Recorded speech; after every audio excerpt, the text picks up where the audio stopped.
We got the 10-second countdown. And we're about to go kaboom. Here we go. And that should be about enough time to make sure we're live. And good evening, everybody, and welcome. Star Trek, the Deep Space Nights, the first season, episode 14, The Storyteller, is over and has been since 1993. But we're just getting started here tonight on Live Long and Podcast. I'm Dave Mader, joined by Jeff Mader and Jaemeel Robinson. Hey, guys. Hey. Yo. We're here talking Star Trek Deep Space Nine here on Live Long and Podcast, our 3.5-year journey to talk about this show. And we're here streaming live on Facebook. This is for keeps, everybody. We're here live, and we'll also be posting later on today on YouTube. And you can catch us now on, which one was it? Spotify. We're on Spotify now. We love Spotify. Catch us on Spotify. It's great. And we're here to talk about The Storyteller as we continue our way through Deep Space Nine. This is the 14th episode, as mentioned. It was in May of that year of 93. And I'm going to ask both of you this question. Jeff, you can answer first if you'd like. Mm-hmm. Has an episode of Star Trek ever done more of a disservice to the Bajoran race than this episode? Let me counter your question with another question. Has an episode of Star Trek ever been this highly entertaining because it's so ridiculous? I don't know if that's a counter question. But like this episode, that's like changing the subject. But this episode was amazing. Okay, I don't care that it made fun of the Bajorans. Yes, I got entertained. The Bajorans can take the making fun of. I love everything with O'Brien and Bashir in this episode. Every single moment I savor. It just the utter contempt that O'Brien has for Bashir, and the just the need for O'Brien to like him that Julian Bashir has is so great in this episode. I would watch a 2-hour movie of this. I loved it so much. And O'Brien having to like dress up in the Bajoran robes and pretend to be this like prophet.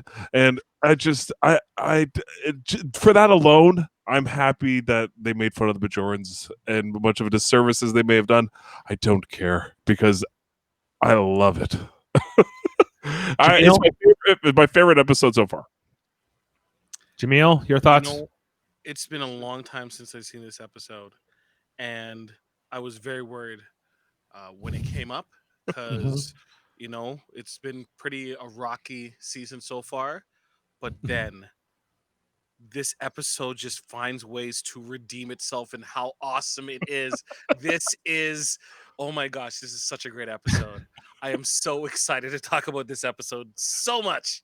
It's a comedy. This episode is a comedy, and if you play it as a comedy, it is hilarious. It's a dark comedy, if you ask me. It's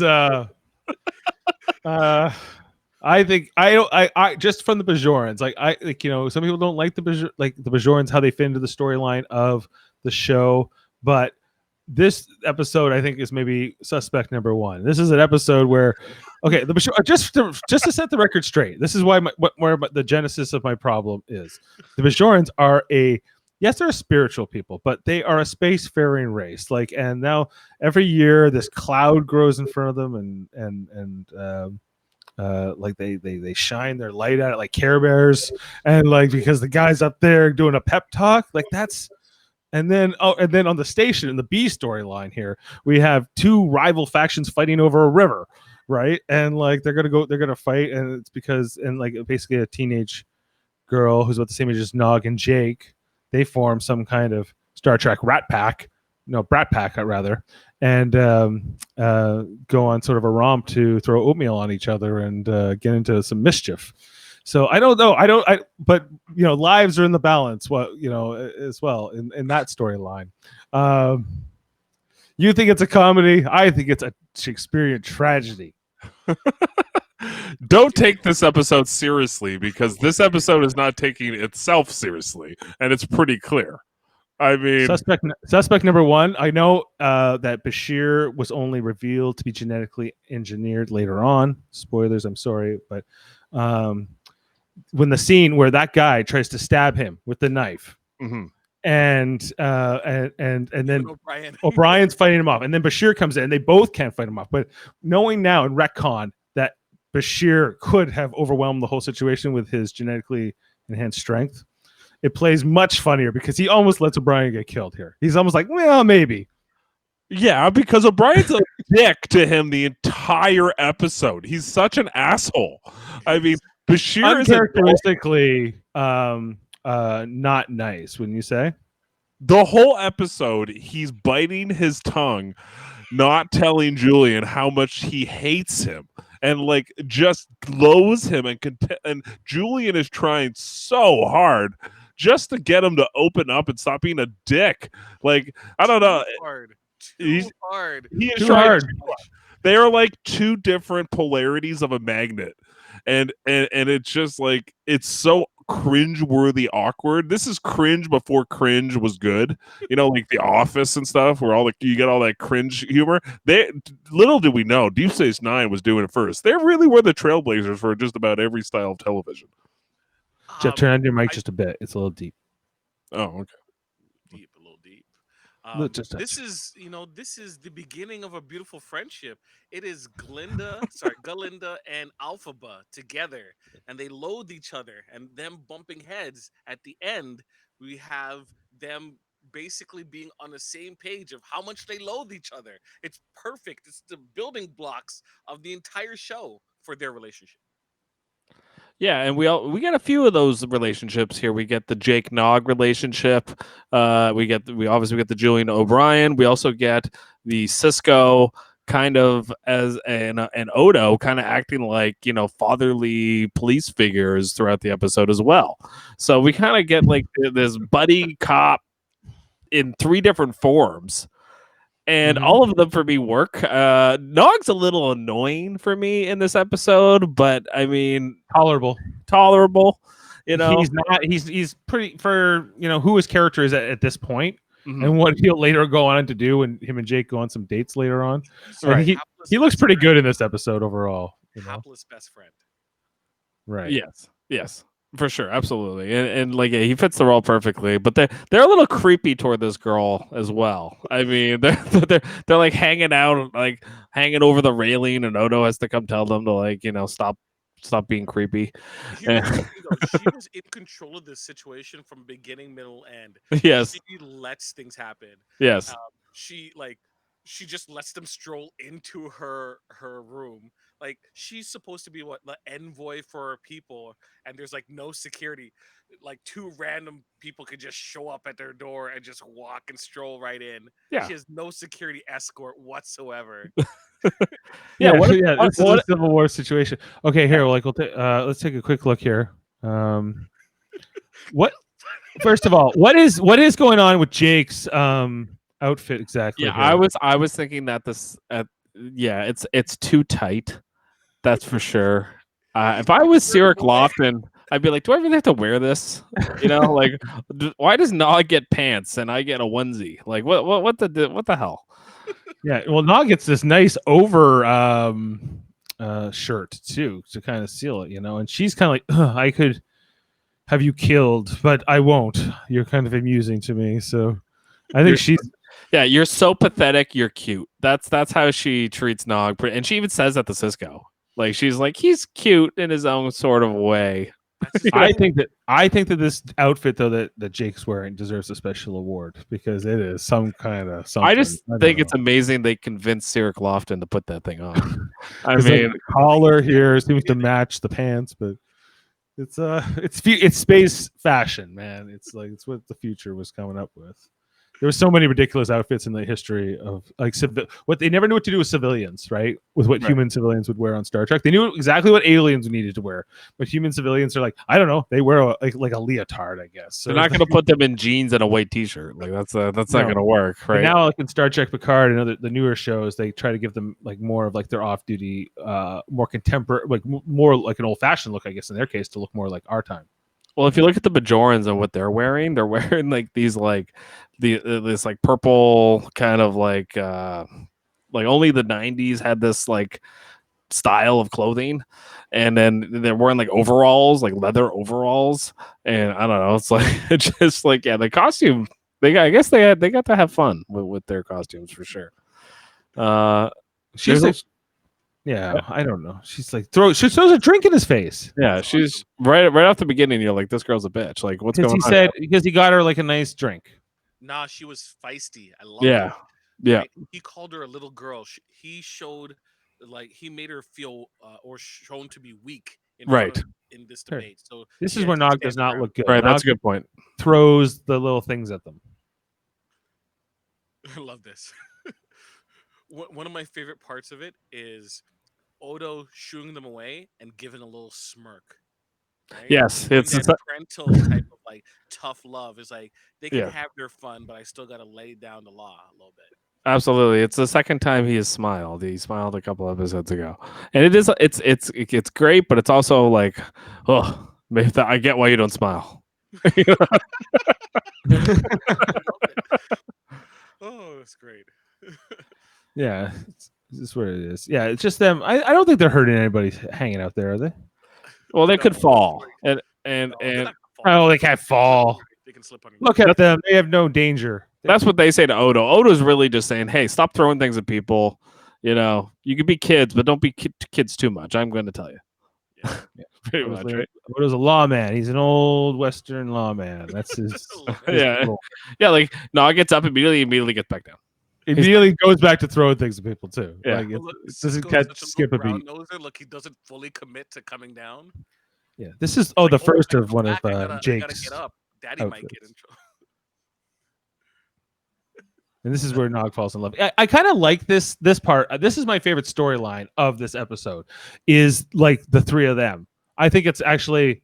I kind of like Jake and Nog's friendship throughout the series. I like the this particular episode. I think it ends pretty nicely. All this stuff on the planet with like I know you like the Bashir and O'Brien being like curmudgeonly with each other on this mission, but everything else with it is awful. Okay, it's just like this. What's going on? What do you mean? How do you not love O'Brien having to be this like prophet figure for these people?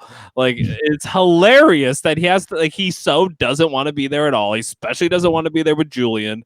He has to like go through these like rigmaroles once this guy dies, and even before he dies, he's like, "Say it." He's like, "Say what?" He's like, "Say it." You have to say it, and he starts reciting the things he's reciting or whatever to stop the cloud from coming down to kill everybody. What's it called again? What's it? Dalrock? The Dowra, yeah. The Dowrog. Yeah, don't mess with the Dowrog. It comes for 5 nights a year, and it messes with you, and everyone shines their light at it. Goes, no, you Care get Bear out of here, stare, Dowrog. Air Bear stare. Yeah, it's just like Star Trek Online, Jeff, where those non-playable characters just kind of go right, like this. They go right. It's just like that. That's what these extras will later look at, like looking up at the sky at the Dowrog. Although I was kind of expecting them to start throwing cigarettes and start going cancer merchant, And unruly mob of people. Yeah. There's an attempted murder in this episode, guys. Yeah, and then they just like forgive it. They're like, "Hey, what? You mind telling me why you tried to kill me?" Like, like They immediately forgive it. It's where is it? No, I think you went. Yeah, there you go. there you go. Yeah, it might be the best scene in the episode. But you missed the part where you see O'Brien in the house, and then the dude is walking outside of the window, and you see that shot. You see him come in. Like, this is creative, like directing. Like, Yeah. this is a great directed episode. Look at the intensity in O'Brien's face. You see Bashir coming from outside. You don't really see that in the episode. This is a really well shot. You like the direct? Okay. I agree with Jaemeel that the direction, and I agree it's the best scene in the episode for me. And I know you think it's ridiculous and that he's supposed to be like this genetically modified guy, but the way it's shot with the mirror and the way Julian comes in from the outside, the way O'Brien, it feels like it could have been a scene in Oz, Dave. And what a show that was! Yeah, like with the guy. Maybe this guy did direct Oz for all we know, and he showed up. He's like, "Well, what have you done before? I did this great episode of Deep Space Nine, It was kind of like a prison episode where this guy tries to shank another guy, and he takes his position because some new guy came in and took over. Like Yeah. just how they rotate within each other, where kind of like you see Bashir in the front, and then Bashir's in the behind, and O'Brien's in the front. It's like they rotate very well, but you get a sense of the action, and there isn't much going on, but the sense of action is clearly displayed. You get the feeling. That's what's so great about that scene. Love it. I see the beauty in it now that you kind of point all those things out to me. I'm like, great. I'm always kind of tied into plot first and sort of direction. Well, I love costume design and music and all those things too. But So I'm the Sarah of that scene. I'm detailing the story to you, right? The scene, it's beautiful, and you're like, yeah, it is. Yeah, Jaemeel, it is. You're like the town folks. See how you get. You got me going. I'm like, yeah, like do you see the light coming off of me right now, Jaemeel? Do you see it's a beaming out? It's just with this little bracelet I have here. It's got a little remnant of an orb. It's just a piece of it. So I can create Dalrogs and I can shine rainbow light at it. Like that's kind of my whole shtick here in this village. Didn't use it against the Cardassians, but again, we are the Bajorans. We've been traveling through space for thousands of years, not even just like a couple hundred years or anything. Like they've been around for a while, but they still believe in Dalrogs and this guy doing this thing every year. And they still believe in prophets too. They believed in prophets before they even discovered the world. The prophet, like what? That's fine. I don't object to that. But I guess that this is like, when the people who are religious, like for Christianity, for instance, and they see like the Mother Mary in a piece of toast. That's right. Out there somewhere, they go, well, this is now holy, and we have to protect this. Yeah, and those people still exist when we know about science, right? So I'm guessing there are people on Bajor. I guess this episode's clear that that's the case where they. They get together every year for 5 days and just like yell at this cloud, and they're just like, "Stop it! You stop it! Don't come near us, cloud!" Sometimes the cloud zaps them, though. Yeah, and then and okay, let's go there. Let's go to there. I love the direction, like of the, especially when they get the cloud to go away, and just like the jubilation on the crowd's faces and how happy they are. They're like, "Yeah, we did it! Woo!" We yelled at that cloud. We yelled at it, and it went away. Thanks to the Dahir. What's the guy's Divar? Dalrog. No, it starts with an S. Sarah. Yes, the Sarah. He's the man. He yelled at that thing and it went away. All right, let's go about our day till tomorrow. He didn't die of old age. He died of the women being thrown at him. That's what he died of. I thought he died of O'Brien's like just lack of enthusiasm for being in this episode. That's what I thought he died of. It's like, why can't I go back to my movie? I'm gonna win a Golden Globe. Like I'm not sticking around on this show. I'm not fighting Dalrogs forever out here in this back parking lot in East Hollywood. I'm here dealing with this guy wearing a cape. I mean, I hate this Julian character. Like, what is this? Like, see you later, Paramount. I'm off to the stars. They're offering me what was that one? Con Air. Was he in Con Air? Yeah. I think he was. Yeah. He's like, I'm going to do Con Air next. Like, this is gonna be a big movie. Nicolas Cage, John Cusack. Sarah is good though. The guy who plays him is like. Reminds me of Richard Harris, kind of like a circa Gladiator. Richard Harris in like Harry Potter, the first one. Maybe. Yeah, that too. Yes, he has just enough of that elixir to wrap up his affairs. He does, and then he'll be tired. I just love how he's like to O'Brien. He's like, "Say it, say the words," and O'Brien's like, "Who? I think you got the wrong guy, man." Like just everything that's going on with O'Brien and this guy. Is just gold for me. I mean, I couldn't stop laughing throughout the entire episode. I was dying laughing. Look, they're just with the tricorder. Like, it doesn't pick up anything. There's no readings. The graphics look pretty good. Like, I mean, for the time, and this was the episode I watched. I told you at the time when I was a kid, where I was like, I don't know if I like this show. I don't know if this is what the Star Trek for me. Apparently, this was an old TNG script that had been lying around for a while that they hadn't used, and it was just kind of like, well, we'll throw it in Deep Space Nine because Michael Piller really liked it. Please tell me that Data would have been the Syrah. Or Worf, like Worf would have been the Syrah, or yeah, Worf or Yes, Riker. Worf. And Data would have been there. Just say the words. I am not a merry man. yeah. It's so much better that it's O'Brien and Julian though, because they've been building up the last like 12 episodes that these guys don't like each other. Nobody likes Julian, but especially O'Brien.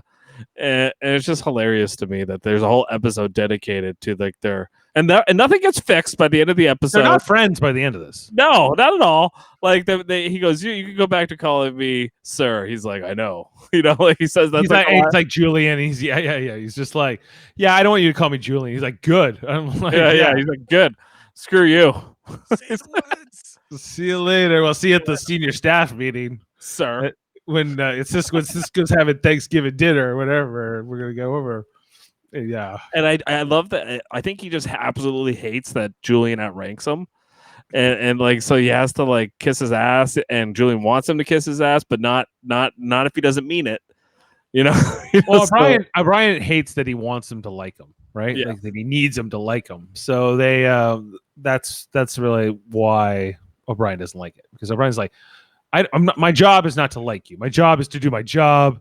I don't have to like everybody I know. Everybody, like, I guess that was kind of the nice part about Star Trek, was that not everybody on Star Trek had to like each other. And I guess by this point, like on TNG, like they had brought in characters like Rolaire and like that didn't necessarily get along with everybody else, right? Like even Barclay and these other ones that didn't quite fit in. So, not everyone fit together like they had initially on like the original series and on the Next Generation, definitely early on, where just all Star Trek, Starfleet crews get along. There's no conflict, because that's kind of what Roddenberry wanted in the beginning.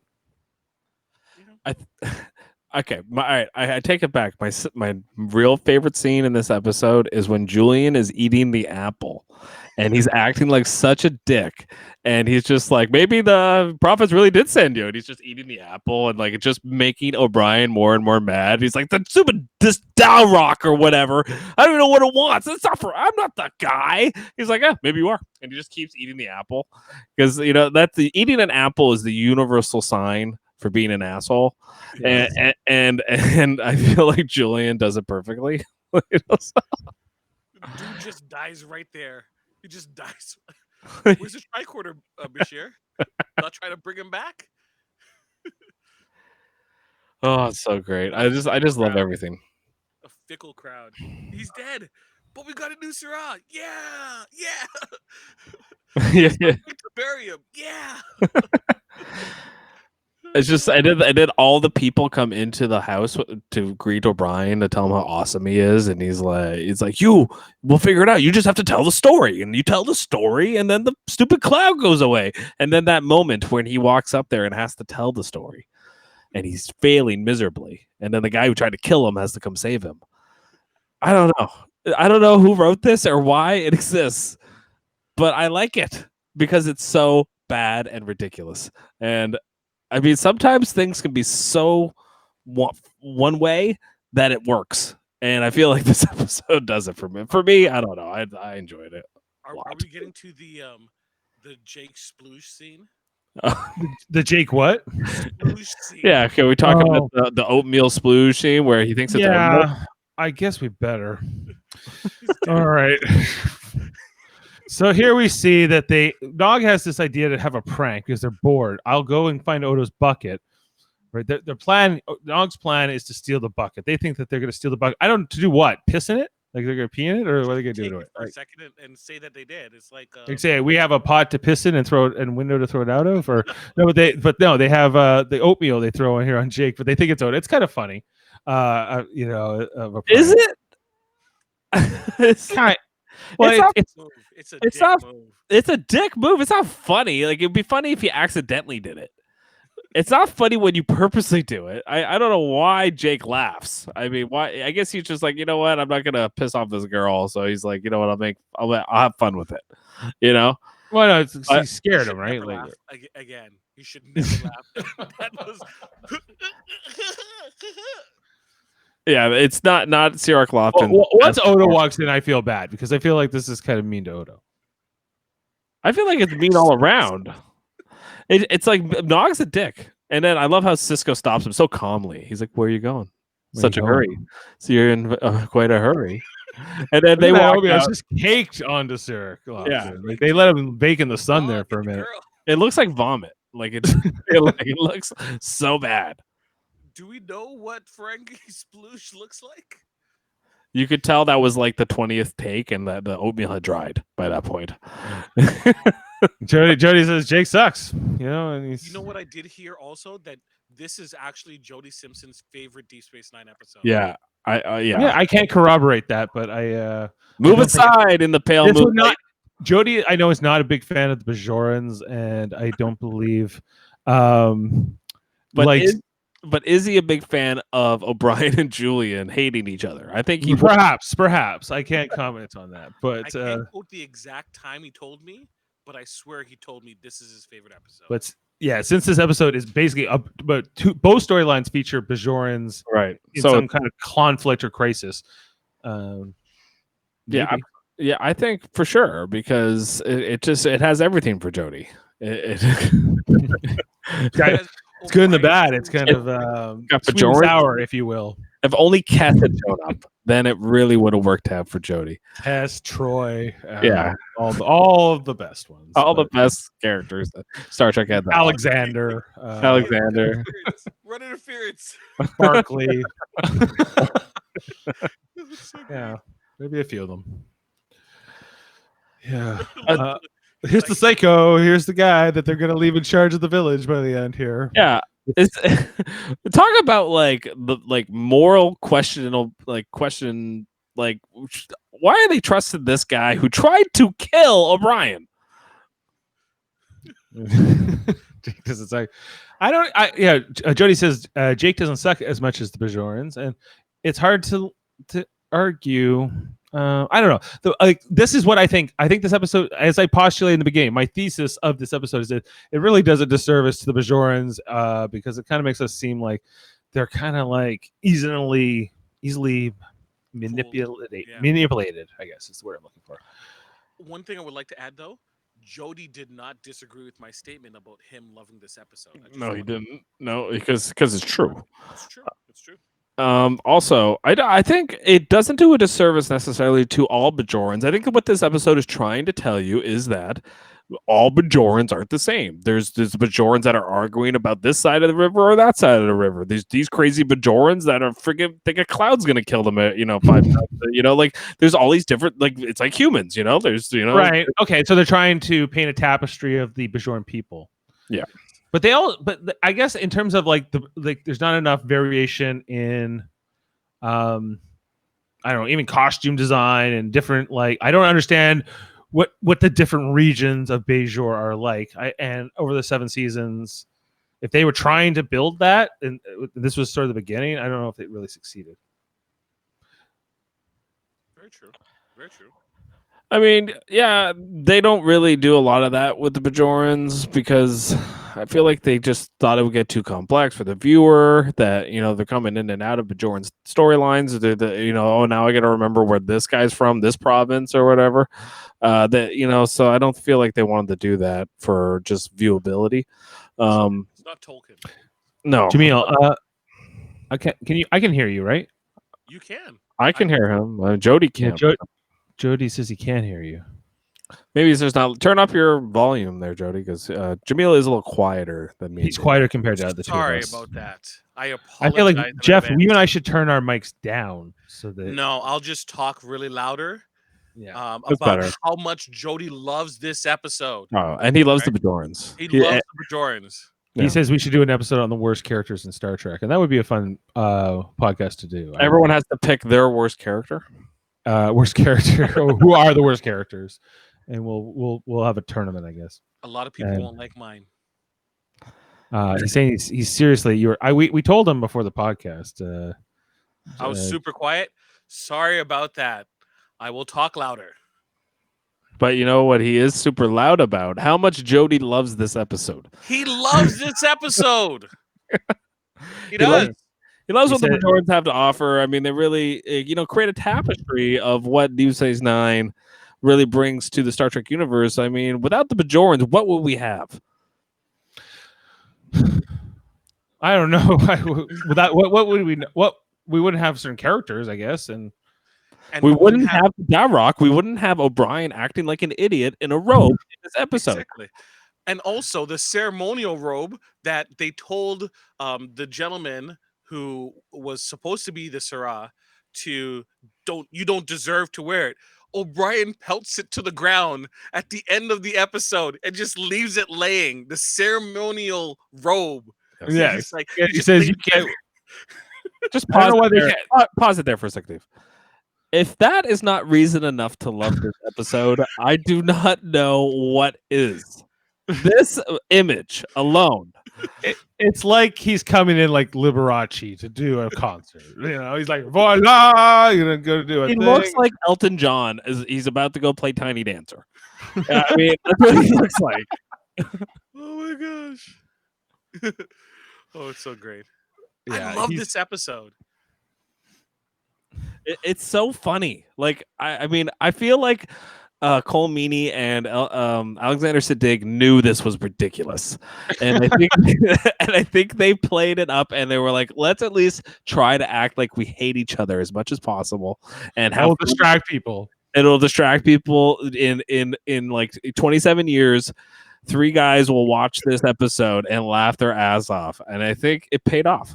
Without the Bajorans, we wouldn't have Rolaren, and she is the boss. Yes, right. Yeah, she is. She is the boss. Look at that stance. Oh yes. Regal stance. That's Mufasa right there. Hold me closer, time to dance. Look how his chest protrudes. Yeah, he's like, I'm gonna hold it out and tell you the story of the Dowrock. Here we Tricorder go. still in his belt pocket like a good engineer. Look at him. Even look at Bashir's face. I mean, if it comes back, his face is just like, oh my god, like, oh, Yeah. like he's like, disgusted. What can I do? There's nothing. If anybody gets hit by a rock, I guess I'll Look help. at him. Oh my god. It's too good. Yeah. He- Oh, he's summoning it. Like, how can he not be sort of? I guess Look, he there it he is! knows by then. There Look, it is! there's that Balrog. Right there. Yeah, Right there. yeah. We're proud of the debt. We're gonna get it, guys. We're gonna shine our light. Night 5.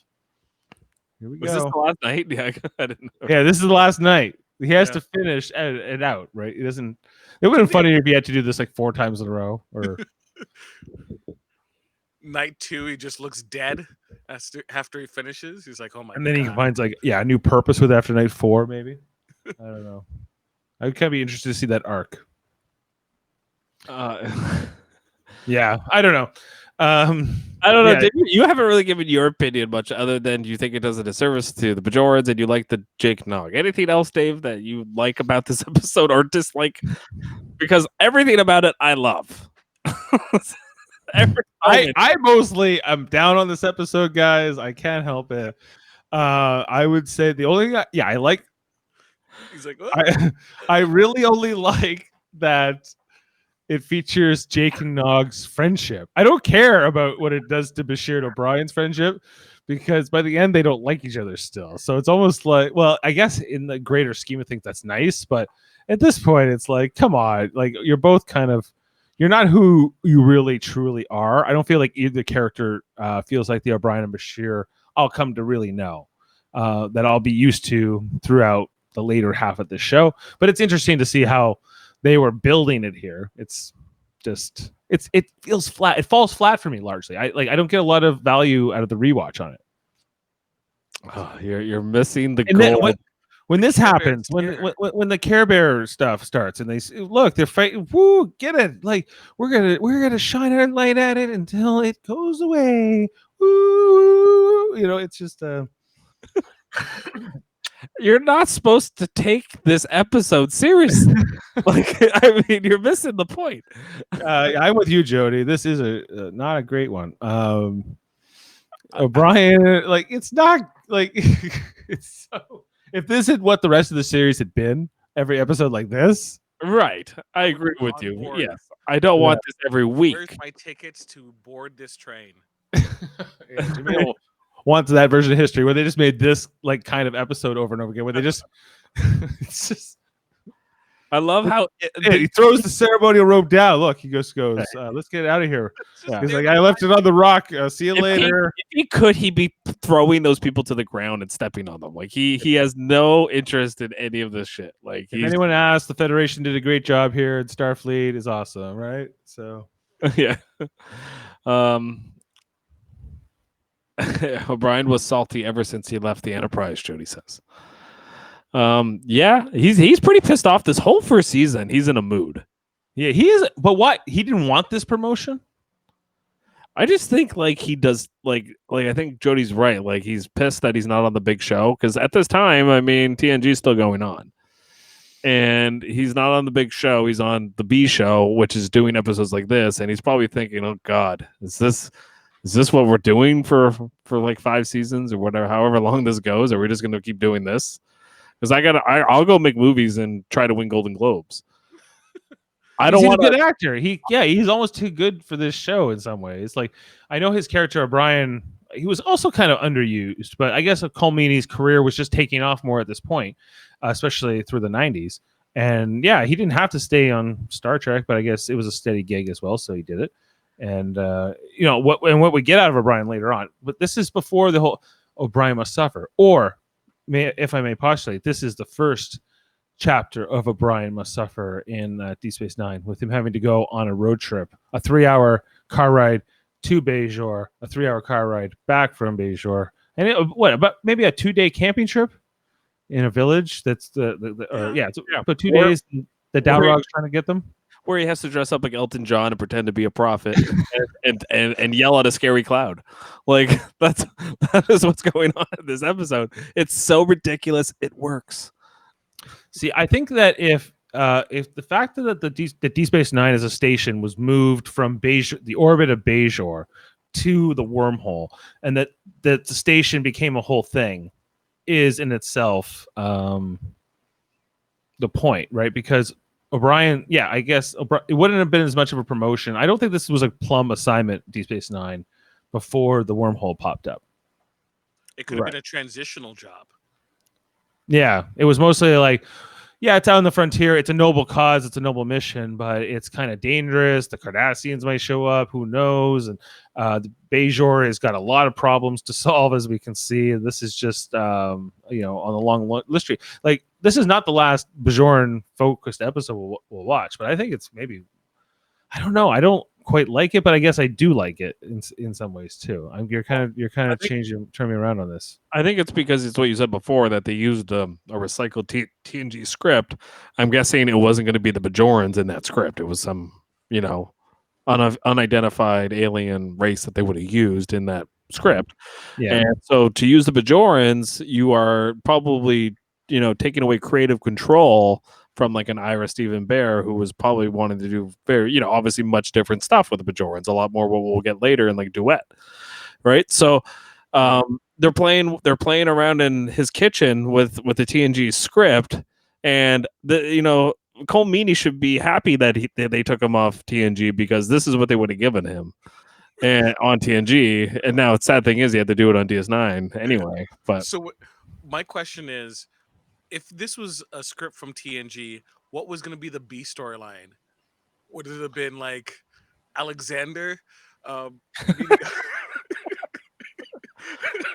meeting up with an envoy for a place and having to bestow some English, Terran, Klingon parables for her to understand the deal about making a compromise for her thing? Who would have been Alexander's wingman? Well, I don't know, but I definitely think that Oda would have been the Worf character, like, or what they would have interchanged, like, because Oda's like the disciplinary in this episode, so Worf obviously would have been that with Alexander. They would have just introduced two different children actors. I mean, they did that a lot, didn't they, on TNG, where it was like Alexander, like, oh, they met this person. Yeah, we know Alexander, but we got to talk about him sometimes. He comes up He's got like more episodes than a lot He of people. appears on this show. He will be on this show later on, but Yeah, the Twisting that episode. knife, Jody. I'm twisting that knife. The episode with Alexander later on in this series is actually when he's older. There's a few, but the first one is really, really good with Worf. But we'll get there. I mean, we got time. But you know what? There's not many fun facts in this episode, so I'm just gonna. Oh hit yeah, a let's go to few fun of them. facts with Jeff. So There's only a few. Okay, so rule of acquisition number 9 is referenced by Nog. Opportunity plus instinct equals profit. Okay, so that was a pretty good one. I like that one. Buck Bokai, the 21st century London Kings baseball player who broke Joe DiMaggio's record 56 game hitting streak in 2026, is mentioned by name for the first time in this episode. He was first alluded to in TNG, The Big Goodbye, which again gets later referenced in First Contact. This episode marks the first appearance of Odo's bucket. Okay. The exterior shots of the village are reused from TNG, the two-parter Birthright, where the model was used for a Romulan prison camp on Karaya 4.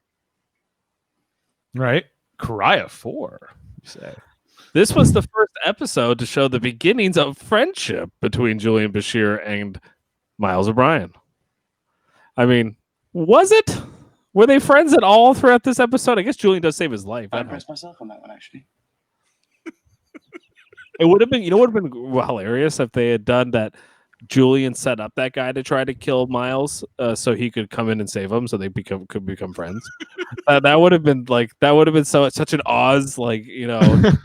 yeah, you do this, and then I'll do this for you. I'll give you Like, some I was medical gonna do it supplies. anyways, but okay. I got an ask. You know what's in my med kit? All kinds of great things. I can sell you all kinds of. Okay, What do they call drugs on Oz? Tits. Right. Yeah. Give me some tits. Yeah. This episode was based on Rudyard Kipling's short story, "The Man Who Would Be King." I never read it, but I'm guessing it has something. Who to was do. going to be the king? Is it O'Brien? He's the man who would be king. yeah. I think it's O'Brien.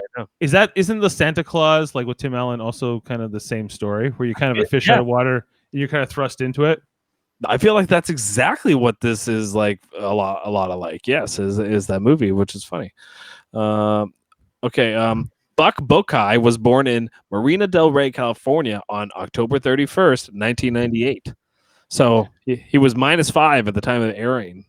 Now, you remember the line in this episode where Nog says, baseball's a stupid game. It's so slow. Humans even stopped playing it hundreds of years ago. Probably Jody's favorite line in the And I'll episode. start. Yeah. Maybe it Jody, all. if you haven't checked that out, there's a line where Nog tears up baseball, and it's actually pretty convincing. It's a And then convincing argument. Jake even says, "I know, but you can't." Let's like, go- Yeah. yeah. Why not? Let's do it anyway. And the reason why he can't hit your curve, Jake, is because he's a Ferengi.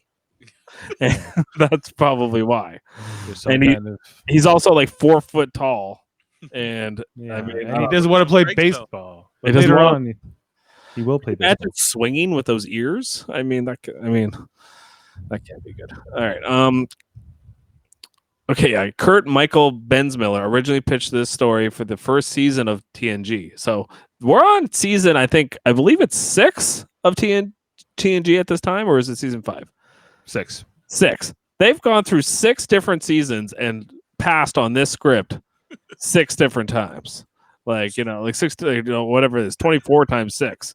So that's like, a couple hundred times they said, no, what else you got? So it would have been Wesley then? That would have been the person involved, the kid involved with the envoy? Yeah, I bet you it would have been Wesley in the first season. Yeah, for sure.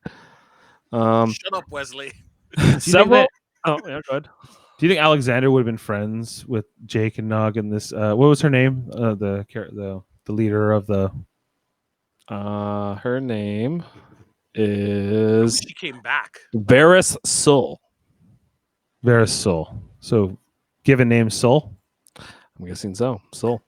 So Several of the Bajorans in Saraz village have the forehead ridge that was seen on Ro Lauren's episode in TNG and later in several episodes of Deep Space Nine. So maybe with the longer elongated bridge, right? Right. So maybe Ro Lauren is from where these Bajorans are from.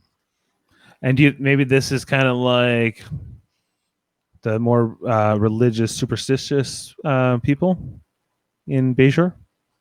Yeah, it must be. I mean, fan fiction, but I mean, why not?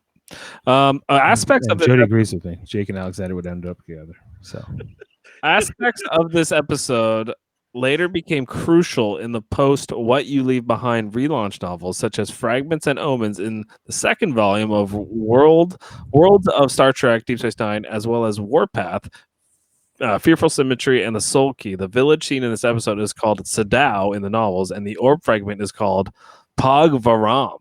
So they went back to this episode, and I mean that's commitment if you put this in a novel. Also, okay, so Julian says to Miles that maybe the chief was sent by the prophets. Miles replies that it was Commander Sisko who sent him. Oddly enough, they are both right, as it is revealed in the last season that Benjamin Sisko's mother was a prophet. Well, yeah, okay, sure, but coincidence. Buck Bokai appears, or at least an alien posing as him, several episodes later in If Wishes Were Horses. Right, so we'll get to that, but yeah, If wishes were horses. They bring back Buck Bokai just so okay. Oh, I remember. I remember Buck Bokai. Yeah. So when Nog throws Odo the bucket, Odo catches it with its opening towards him. Yet, although it was full of oatmeal only a minute earlier when he threw it at Jake, some should have the residue should have remained in it, but not the slightest drop is spilled onto Odo. That's It's replicated oatmeal, so it's a little more. And the amount of oatmeal on Jake's clothing has increased by the time he steps out of Odo's office, compared to when Nog spilled it over him. Splooge! They said put more splooge on him when he walked out of the office. They didn't take it away. Poor kid, child abuse. Oh. That's it. That's it for the fun facts. Fun facts. Okay. Well, then let's rate this episode. I think this will be an interesting session. Here we go. And we'll go. Let's go. Let me look at that logo down first. Oh. Do you got a rating for this episode, Jaemeel? I know you're pretty high on it. It's getting a 7. 7. Okay, Jeff? 7.5. Okay, 7.5. It entertained me. I'm giving this about a 5.2. Oh. So 5.2. giving the overall rating for this episode 6.6. Decent. Jody, what would Jody give this episode? Yeah, Give Jody, it you a want to leave 10. in that comment? Let us know. Yeah, where would if you can remember this episode, what would you give it? Let us know in the comments, everybody, because it's interesting to kind of look at the kind of like ups and downs of this season as we've been going. Because our combined average of whoever's been on the podcast for that week shows that it's like it's good, it's bad, it's really bad, it can be really good, and then it's kind of whatever. So it's. You gotta hear a little bit of this review of this episode that's on IMDb. I'll just read one paragraph, okay? Yeah, let's hear that. Both plots seem very inconsequential and rather dull, particularly the one about boundaries, relying so much on the boys, making this one particularly unimpressive and insignificant. And as often is the case in this show, the Bajorans are an incredibly annoying race, as they are almost constantly fighting and arguing. It also didn't help that the monster in the other plot was created by a special effects person who dumped cream into another liquid and inflated it back very slowly. All in all, there are quite a few things about this one that make it subpar and a bit silly. I need to add a new IMDb. Jade's giving it a 4, and Jody gave it a 3.5. So Good thing they're not on this panel. Hey, they are here, and You know what, your voices are heard. By the way, the guy who reviewed this gave it a 4 out of 4 stars. 4 out of 4 stars. So he still liked it, but he has problems. He has bones to pick with it, but it's perfect at the same time. That's right. No, he gave it 4 out of 10. Oh, man. He clearly made a mistake and accidentally. Oh, He's like, oh, I thought it was out of 4 stars. No, yeah, he gave it a 4. a 4. Yeah, 6.1. It has on IMDb overall, but not many people vote on IMDb, and it's always usually a positive score, even for the worst episode this season, which was Vortex, has a 7.1 on IMDb. People are still going to like bad episodes, like me and Jaemeel like this episode because it's so bad. It's so bad, it's good. And when things are so bad, it's good. I have to give it a good rating because it entertained me. It shoots the moon. Yeah, they overshot the moon. They jumped the shark, and it's exactly what you need to do when you have this bad of a script. You have to do what they did with this episode and make it uber ridiculous. And I don't know, it just works. I was laughing my ass off throughout the whole episode. Thanks, Jody. You have a good one too. Are you guys ready for the next episode? Because it's called Progress. I don't really remember this episode. This episode is fantastic. This is the episode where Kira goes and has to get this farmer out of his house, and he won't leave his house, and she's trying her best to convince this guy to leave, because if he doesn't leave, he's gonna die. And he's like, "I'll die here. This is my home." And then he's like, "As long as that cottage stands, I'm gonna stay here." So she blows up the cottage. It's a really great Kira episode. What's the B story? The B storyline is the best. It is more Jake and Nog hijinks. I'm ready. Okay. I do enjoy the Jake and Nog stuff. I really do, because I know it pays off. Maybe that's why. I don't know if I would have enjoyed it the first time as much. Right. But I know where it goes, so that's what makes it really great to watch. It's the episode where what happens is Jake and Nog are trying to trade this Yamex sauce for Latinum. Nog only wants Latinum, and then Jake ends up convincing the guy to give him land, and he's like, "Land's good." He's like, and Nog's like, "It's dirt." Everything about the episode is pretty great. I love the next episode too. Okay, well, I'm excited to watch that. You guys are endorsing it, and maybe I'll be. I can't be worse. It can't be much worse than this one, in some ways. Unless it insults the Bajorans more, which I don't think it will. Maybe this one guy who won't leave his house. We'll see. I think it's going to be a good story. All right, I'm excited. Anything else to say about the Storyteller? No, I think we covered it. We covered it. Okay, check us out on Thursday. We're going to be back here it's about 7:00. We'll go live to be talking about Star Trek, the original series, with our dad, Ted, and Jody and Adam Woodward about we're doing the Balance of Terror, which is the original Romulan episode, because we were talking about the Klingons last week. We had done Errand of Mercy, and then Dad wanted to know what was the first episode of the Romulans, and he didn't really know. He only knows the Enterprise incident, apparently. So I'm kind of interested to see what his take on this is, even though it's kind of like an old World War II kind of submarine fight, almost kind of a movie or episode, if you will, with Mark Leonard, the guy who played Spock's dad. Also, and I must mention, we join us on Saturday afternoon, because we have something special for you here on Star Trek Radio Theater.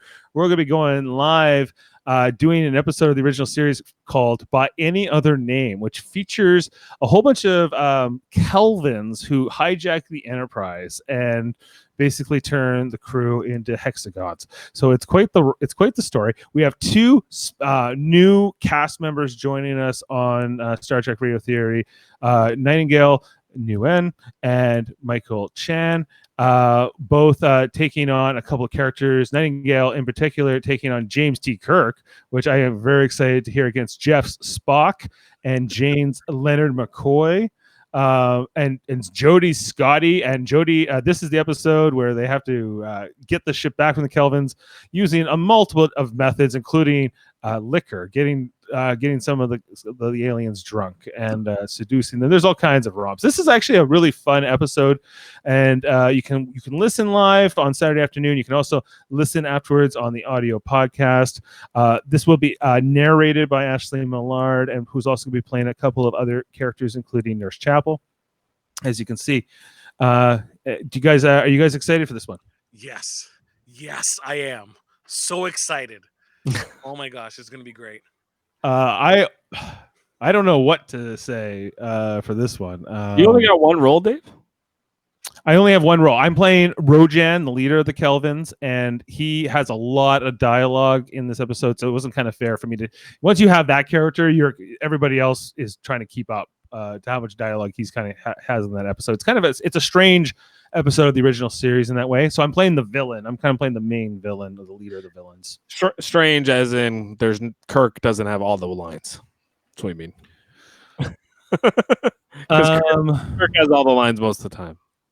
He has the second most amount of lines, and then I think Spock after that. And but it's most of the crew gets kind of taken out. Like Chekhov's in it for a second, Uhura's in it for a second, but they're barely in it. It's really I guess Kirk, Spock, McCoy, and Scotty are kind of the A team in this episode, and they're kind of taking on these 5 guest stars, which is kind of an interesting one to do. So check that out. We're excited. We're going to be doing most likely after this one, we're going to be doing a Next Generation or a Deep Space Nine episode next. So we're going to be doing a spin the wheel. But if you have any suggestions or requests, let us know, of course, and we'll see what we can do. I think the episode we just did. Yeah, Jody needs to be in it. Yeah, the Storyteller. O'Brien. The Storyteller would be hilarious to do because it's so ridiculous and it's so off the wall. I want Jody to be the Storyteller and talk about the Dalrock. Yeah. Come on, Jody. If Jody was O'Brien, I mean, that would be gold. Yeah, it's there's a lot of great things. We know that Jody's already played Scotty once a couple weeks ago when we did Trials and Tribulations. So he'll be reprising the role, except this time with Booze. This is actually where Scotty says it's green. Remember that one? Because he's getting that guy. And then on the Next Generation, they kind of riffed on that with when Data goes, it's green, and it was like, and he's drunk on it on the holodeck. So. Anyway, I'm going to take that down, but that's what's coming up in the coming days here on Live Longer Podcast. So please tune in, make sure to subscribe, tell your friends, everything else. We stream live here on Facebook, but we also have YouTube and Spotify and iTunes and all those kinds of things. So that's it. I'm tired, and we'll call it a night. So thanks, Jaemeel. Thanks, Jeff. I'm Dave Mader. Live Longer Podcast.